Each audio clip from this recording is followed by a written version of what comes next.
मुंबई के railway station में 12:47 में एक ऐसी घटना घटती है जिसे लोग सुनने के बाद चौंक जाते हैं।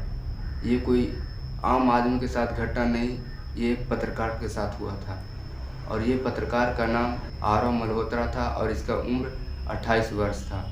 तो चलिए पहले की तरह फिर से इस स्टोरी को शुरू से सुनते हैं। मुंबई कभी नहीं सोती, यह तो लोग कम से कम कहते हैं, लेकिन कुछ रातें ऐसी होती है जब मुंबई जागती नहीं, देखती है। जुलाई की वो रात थी, मूसलाधार बारिश, जैसे आसमान टूट पड़ा हो। अंधेरी सड़कें, चमकती लाइटें और लोकल ट्रेन की आवाज़ें, सब कुछ सामान्य था या शायद बहुत ज़्यादा सामान्य। आरव मल्होत्रा, जो 28 साल का फ्रीलांस पत्रकार, जो चर्च गेट स्टेशन पर खड़ा था। घड़ी में रात के 12:47 बज रहे थे। आखिरी लोकल आने में बस 5 मिनट बाकी थे। आरव ने अपने जेब से फ़ोन निकाला अपने दोस्तों को बुलाने के लिए, क्योंकि उसे आसपास कुछ अच्छा नहीं लग रहा था। लेकिन जैसे उसने फ़ोन निकाला, फ़ोन में नेटवर्क ही नहीं था। उसने झुंझलाकर चारों ओर देखा, लेकिन आसपास कोई भी नहीं था। स्टेशन लगभग पूरा खाली हो चुका था। बस एक चाय वाला बूढ़ा सा आदमी था और एक सफाई कर्मी। और प्लेटफार्म नंबर 3 पे एक कोने में खड़ी और वो औरत अजीब थी। सफ़ेद साड़ी और बाल खुले हुए और चेहरा उसका आधा अंधेरे में छुपा हुआ, और वो आरव को ही घूर कर देख रही थी। आरव ने नज़रें फेर ली और सोचा कि मुंबई में अजीब लोग दिखना आम बात है। उसने खुद को समझाया, लेकिन जब उसने दोबारा देखा, वो औरत गायब थी।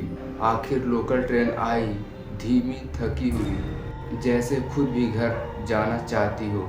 आरव ने डिब्बे में चढ़ा। डिब्बा लगभग खाली था। सिर्फ 3 लोग थे, एक बूढ़ा आदमी बुदबुदाता हुआ, एक कॉलेज की लड़की कान में ईयरफोन, आंख बंद, और वही सफ़ेद साड़ी वाली औरत। आरव का दिल जोर से धड़कने लगा। वो औरत अब सामने की सीट पर बैठी हुई थी। चेहरा अब भी झुका हुआ था। ट्रेन चली, दरवाजे बंद हुए, तभी लाइटें झपकने लगी। पहली चेतावनी। बूढ़े आदमी ने अचानक आरव की तरफ देखा। बेटा, उसकी आवाज़ें काँप रही थी, जैसे उसने किसी भूत को देखा हो। बूढ़ा आदमी आरव से बोलता है, बेटा, इस ट्रेन में किसी से सवाल मत पूछना। आरव ने पूछ लिया, क्यों? बूढ़े आदमी की आंखें फैल गई। मैंने बोला था सवाल मत पूछना। अचानक कॉलेज की लड़की की हंसी की आवाज़ें गूंजी, लेकिन उसकी आंखें अब भी बंद थी। हंसी बहुत धीमी और खोखली थी। आरव पसीने से भीग गया। ट्रेन अगला स्टेशन पार कर चुकी थी। बिना रुके आरव चौंक गया कि इस रेलवे स्टेशन पे तो ट्रेन रुकती थी, लेकिन आज क्यों नहीं रुकी। तभी सफ़ेद साड़ी वाली औरत धीरे धीरे अपना सिर उठाया। आरव ने उसका चेहरा देख लिया। उसका चेहरा जला हुआ था। आंखें नहीं थी, बस काले गड्ढे और मुंह खुला हुआ है, जैसे वो कुछ बोलना चाहती हो, पर आवाज़ नहीं निकल पा रही। आरव चीख पड़ा और लड़की ने आंखें खोली और उसकी आंखों से खून बह रहे थे।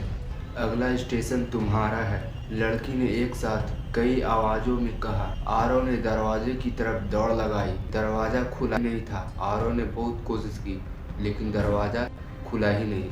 आरव पत्रकार था, डर के बीच भी उसका दिमाग सही से काम कर रहा था। ये सब एक कहानी है, उसने खुद से कहा। उसे याद आया 6 महीने पहले उसने एक खबर पढ़ी थी 1997 की। चर्च गेट से विरार जाने वाली आखिरी लोकल ट्रेन के डिब्बे में आग लगी थी।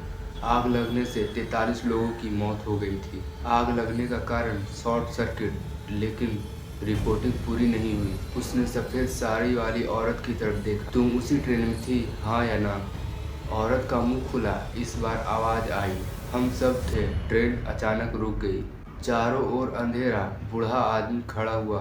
मैं ड्राइवर था, उसने कहा। मैंने ट्रेन नहीं रोकी, मुझे जल्दी थी। लड़की बोली, मैं कॉलेज से लौट रही थी, मेरी माँ इंतज़ार कर रही थी।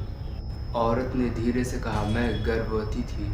उनकी आवाज़ें एक दूसरे में धुलने लगी। कोई नहीं बचा, सब ने एक साथ कहा। आरव कांप रहा था। अचानक ट्रेन की लाइट जल उठी। सबकी नज़रें आरव पर थी, क्योंकि अब कोई और चाहिए, ये बात बूढ़े ने कही। दरवाजे खुल गए, लेकिन बाहर कोई स्टेशन नहीं था। बस चलती हुई पटरियां और चीखों की आवाज़ें गूंज रही थी। सफ़ेद साड़ी वाली औरत ने आरव का हाथ पकड़ा। उसका हाथ बर्फ की तरह ठंडा था। मुंबई कभी नहीं सोती, वो बोली, याद रखती है।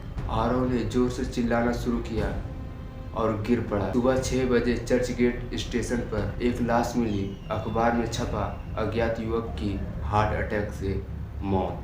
कोई नहीं जानता था कि उसकी मौत कैसे हुई। उसकी आंखें खुली थी और चेहरे पर डर जमा हुआ था।